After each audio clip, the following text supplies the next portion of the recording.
स्वागत है आप सभी का Sandeep sir ITI YouTube channel में। तो दोस्तों, अगर आप MP लाइनमैन भर्ती की तैयारी कर रहे हैं, ठीक है, तो आपके लिए यह वीडियो काफ़ी इम्पोर्टेंट होने वाली है मेरे भाई। मैं आपके लिए जो है वो सुपर टेस्ट मेरे भाई, ये जो है सुपर फास्ट रिवीजन करवा रहा हूँ, जो आपकी यूनिट वाइज दोस्त ये टेस्ट होने वाला है।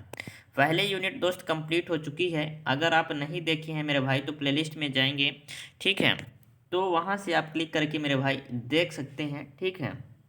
आपको मिल जाएगा MP बिजली विभाग यूनिट वाइड टेस्ट, आपको इस नाम से दोस्त आपको प्लेलिस्ट मिल जाएगा, वहाँ से आप पहली वीडियो देख सकते हैं। ये हमारी दूसरी वीडियो होने वाली है दोस्त, ठीक है।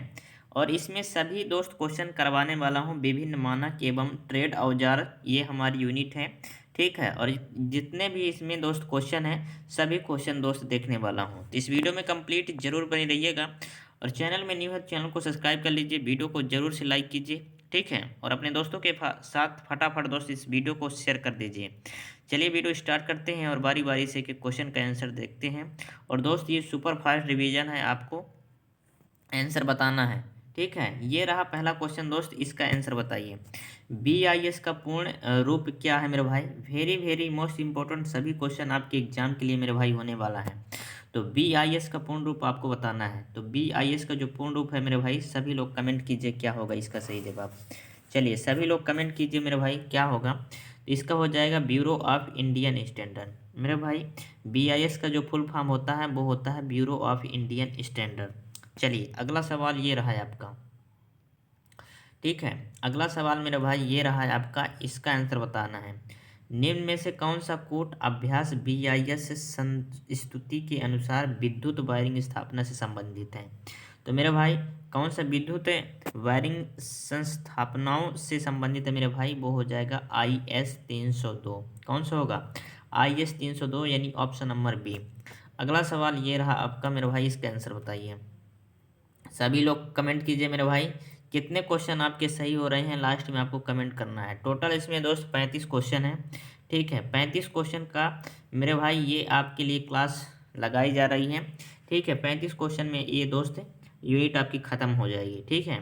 तो 35 में आपको लास्ट में बताना है कितने क्वेश्चन आप सही किए हैं। तो जिस भी क्वेश्चन का दोस्त आंसर पता हो सभी लोग कमेंट कीजिए।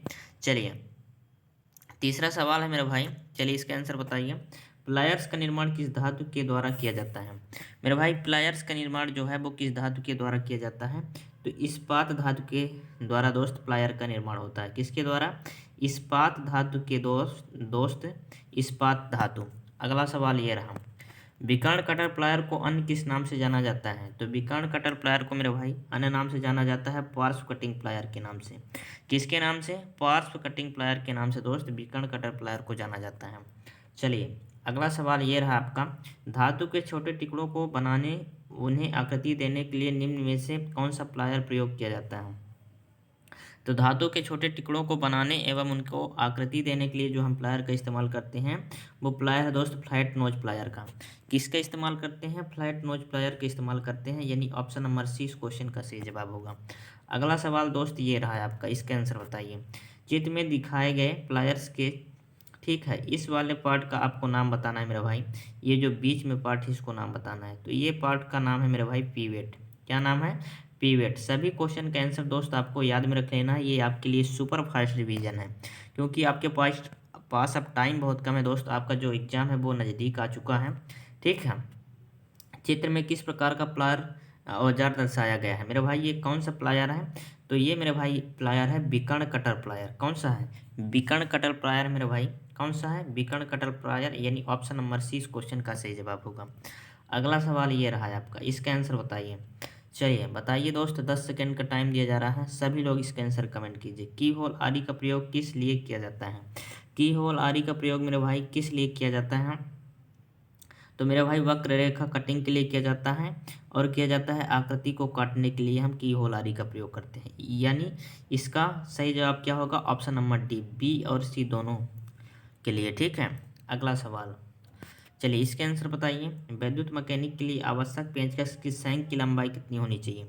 तो मेरे भाई जो मैकेनिक होता है, जो विद्युत कार होता है मेरे भाई, मैकेनिक होता है, उसका पेंचकस की लंबाई, यानी जो स्क्रू ड्राइवर रखा रहता है उसकी लंबाई कितनी होनी चाहिए। तो उसकी लंबाई कितनी होनी चाहिए, ये होनी चाहिए 8 सेंटीमीटर से लेकर 30 सेंटीमीटर तक। कितना? 30 सेंटीमीटर। किस ऑप्शन में है? Option number A. चलिए अगला सवाल ये रहा आपका, सूची 1 सूची 2, इसमें इसमें आपको मिलान करना है मेरे भाई। चलिए तो ये मेरा भाई हो जाएगा स्क्रू ड्राइवर, ठीक है, यानी पेंचकस हो जाएगा। और ये हमारा हो जाएगा फेस टेक्सटर, और ये हमारा हो जाएगा टेनन आरी, और ये हमारी हो जाएगी पोकर। किस ऑप्शन में मिल रहा है? चलिए चेक कर लेते हैं। तो पहला ए का किस में मिल रहा है मेरे भाई? चौथा में मिल रहा है। तो ए का चौथा मिल रहा है, यानी ऑप्शन नंबर मेरे भाई ये बी है। ए का चौथा, बी का तीसरा, ठीक है, यानी ऑप्शन नंबर 20 क्वेश्चन का सही जवाब होगा। अगला सवाल ये रहा है आपका, बोला गया है चित्र में प्रदर्शित हस्त औजार को पहचानिए। मेरे भाई ये अभी औजार आया था पिछले वाले क्वेश्चन में। ये कौन सा है? ये मेरा भाई टेस्ट लैंप भी आपका आया था पिछले वाले क्वेश्चन में फेज, ठीक है, यानी ये है मेरा भाई पोकर है। कौन सा है? पोकर। अगला सवाल ये है आपका, फेज टेक्सचर का प्रयोग खालिस्तान बोल्ट से अधिक वोल्टेज परीक्षण के लिए नहीं करना चाहिए। तो मेरे भाई 500 वोल्ट से अधिक मेरे भाई इसमें नहीं करना चाहिए, जो फेज टेक्सचर होता है। कितना? 500 वोल्ट से अधिक नहीं करना चाहिए। अगला सवाल ये रहा है आपका, बोला गया है कथन फर्स्ट है स्क्राइबर स्टील से बना नुकीला व पहना चिन्हन औजार है, और ट्राई स्क्वायर को गुनिया भी कहते हैं। मेरे भाई जो ट्राई स्क्वायर उसे हम गुनिया कहते हैं, ये बात सही है, ठीक है। और जो स्क्राइबर स्टील से बना नुकीला पैना चिन्हित है, ये भी दोस्त सही है। जो स्क्राइबर होता है हमारा वो नुकीला होता है, यानी ऑप्शन दोनों सही हो जाएंगे, कथन दोनों सही हो जाएंगे, कथन 1 और 2 दोनों सही हैं, ठीक है। अगला सवाल ये रहा, ट्राई स्क्वायर के द्वारा जाब खालिस्तान परखी जाती है। मेरे भाई ट्राई स्क्वायर के द्वारा आप क्या करते हैं? इसका समकोण निकालते हैं। इस तरह से दोस्त ये ट्राई स्क्वायर रहता है हमारा, ठीक है। इसको हम गुनिया भी बोलते हैं, ठीक है, यानी समकोणता, समकोणता परखी जाती है। क्या परखी जाती है मेरे भाई? समकोणता 90 डिग्री।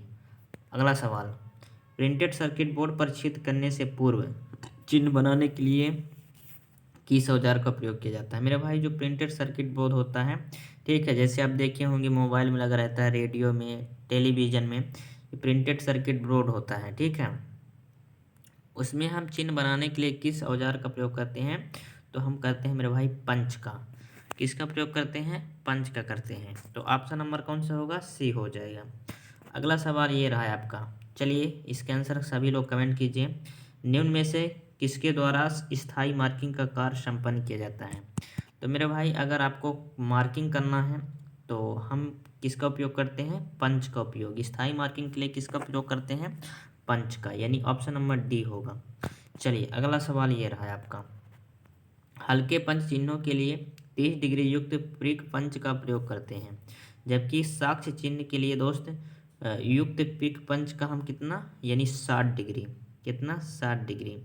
कौन सा होगा? 60 डिग्री इस क्वेश्चन का सही जवाब होगा। अगला ये है, सूची दिया गया है, सूची 1 और 2, इसको मिलाना है। कर्तन यानी दोस्त काटने वाला जो सामान है वो कौन सा होगा? तो काटने वाला सामान मेरे भाई हेक्सा हो जाएगा। चिन्ह यानी चिन्ह लगाने वाला सामान कौन सा होगा मेरे भाई? वो हो जाएगा मेरे भाई डिवाइडर। छिद्र, छिद्रण करने के लिए मेरे भाई जो सामान होगा वो ड्रिल मशीन हो जाएगा। और मापने के लिए मेरा भाई स्टील पैमाना हो जाएगा, ठीक है। यानी दोस्त इस क्वेश्चन का सही जवाब क्या होगा? Option number A, option number A.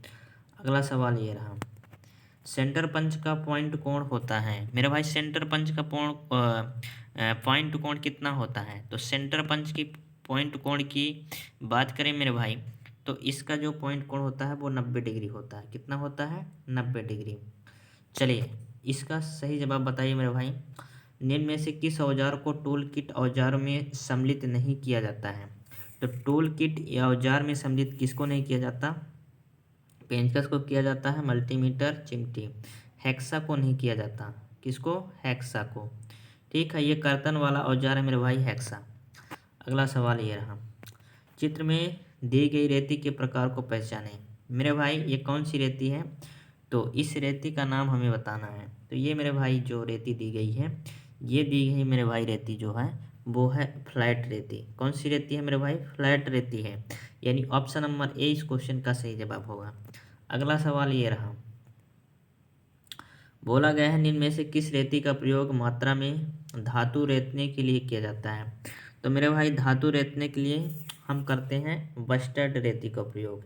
इसका धातु रेतने के लिए दोस्त फाइलिंग के लिए हम किसका प्रयोग करते हैं, बस्टर्ड रेती का। अगला सवाल ये है कि चित्र में प्रदर्शित हस्त औजार है। मेरे भाई चित्र में जो प्रदर्शित हस्त औजार है ये हमारे पास दिया गया है पंच, डिवाइडर, ठीक है, ये दिया गया है रेती। तो इस चित्र में दोस्त जो प्रदर्शित है वो कौन सा है, रेती है यानी फाइल है। अगला सवाल ये रहा है आपका, इसका आंसर बताइए। बोला गया है निम्न में से कौन सा प्रकार रेती के ग्रेड के अनुसार नहीं है। मेरे भाई रेती की ग्रेड के अनुसार कौन सा प्रकार नहीं है, रफ है दोस्त ग्रेड के अनुसार, बस्टर्ड है, डेड स्मूथ है, लेकिन डबल कट नहीं है। कौन सा नहीं है, डबल कट, यानी ऑप्शन नंबर डी होगा। अगला सवाल ये रहा है आपका, निम्न में से कौन सा मार्किंग औजार नहीं है। मेरे भाई मार्किंग स्क्राइबर से मार्किंग करते हैं, पंच से, डिवाइडर से, लेकिन स्निप से मेरे भाई मार्किंग नहीं करते। स्निप दोस्त काटने वाला औजार होता है। कैसा औजार होता है मेरे भाई, जो स्निप होता है वो काटने वाला औजार होता है, यानी ऑप्शन नंबर डी इस क्वेश्चन का सही जवाब होगा। अगला सवाल ये है कि वायर स्टीपर की लंबाई प्राय होती है। मेरे भाई वायर स्टीपर की जो लंबाई होती है वो होती है 20 सेंटीमीटर। कितनी सेंटीमीटर मेरे भाई, 20 सेंटीमीटर जो होती है वायर स्टीपर की लंबाई, यानी ऑप्शन नंबर ए इस क्वेश्चन का सही जवाब होगा। अगला सवाल ये रहा दोस्त, सभी लोग कमेंट कीजिए इसका सही जवाब क्या होगा। स्निप का प्रयोग किन कार्यों के लिए किया जाता है। मेरा भाई स्निप का प्रयोग हम किसके लिए करते हैं, वाइंडिंग की तारों को काटने के लिए करते हैं हाँ, माइका शीट को काटने के लिए हाँ, कठोर इंसुलेशन शीट को काटने के लिए हाँ, यानी उपरोक्त सभी के लिए करते हैं। स्निप जो है मेरे भाई वो काटने वाला एक औजार है, ठीक है, कर्तन औजार है, यानी वाइंडिंग की तारों को काटने के लिए भी करते हैं, माइका शीट काटने के लिए भी करते हैं, और कठोर इंसुलेशन शीट को भी काटने के लिए करते हैं, यानी ऑप्शन नंबर डी इस क्वेश्चन का सही जवाब होगा। अगला सवाल ये रहा है आपका, फोल्डिंग टूल के अंतर्गत निम्न में से कौन से औजार नहीं आते हैं। तो मेरे भाई फोल्डिंग टूल के अंतर्गत कौन सा नहीं आएगा, ये आएगा वाइज, ठीक है।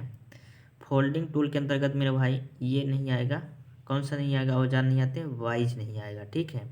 सी क्लैंप आ जाएगा, कोण स्टील आ जाएगा, ठीक है, नहीं वाइज नहीं आता। अगला सवाल ये रहा आपका, बोला गया है चित्र में दर्शाए गए माइक्रोमीटर यक्स के द्वारा अंकित भाग का नाम। यक्स के द्वारा इसको अंकित किया गया है, इसका नाम बताना है मेरे भाई। तो इसका नाम हो जाएगा मेरे भाई, क्या होगा, इसका नाम हो जाएगा मेरे भाई, ये जो है वो स्पिंडल दिया गया है। क्या दिया गया है, स्पिंडल मेरे भाई, ये है कौन सा है, स्पिंडल है, ठीक है, यानी स्पिंडल इस क्वेश्चन का सही जवाब होगा। अगला सवाल, बोला गया है मेरे भाई, सामान्य कार्यों में खाली स्थान सेमी जबड़े वाले बेंच वाइज प्रयोग की जाती है। तो मेरे भाई सामान्य कार्यों में 10 सेंटीमीटर, कितने, 10 सेंटीमीटर जबड़े वाली बेंच वाइज हम प्रयोग करते हैं, यानी ऑप्शन नंबर कौन सा होगा, ऑप्शन नंबर ए हो जाएगा। अगला सवाल ये रहा, इलेक्ट्रिक ड्रिल मशीन के द्वारा खाली स्थान से बनी वस्तुओं में छिद्र करने का प्रयास नहीं करना चाहिए। मेरे भाई इलेक्ट्रिक जो मशीन होती है वो उसमें जो छिद्र करना होता है, ठीक है, इलेक्ट्रिक ड्रिल मशीन जो होती है मेरे भाई से बनी वस्तुओं में छिद्र करने का प्रयास नहीं करना चाहिए।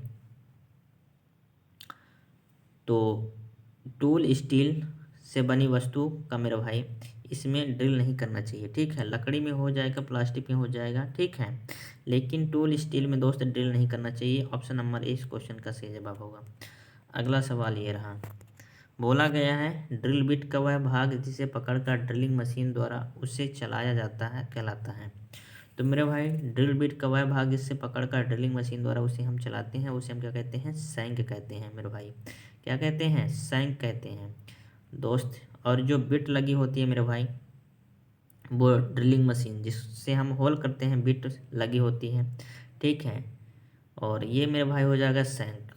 अगला सवाल ये है आपका, और ये लास्ट क्वेश्चन है कि विद्युत कार के लिए कौन से स्पैनर उपयुक्त होते हैं।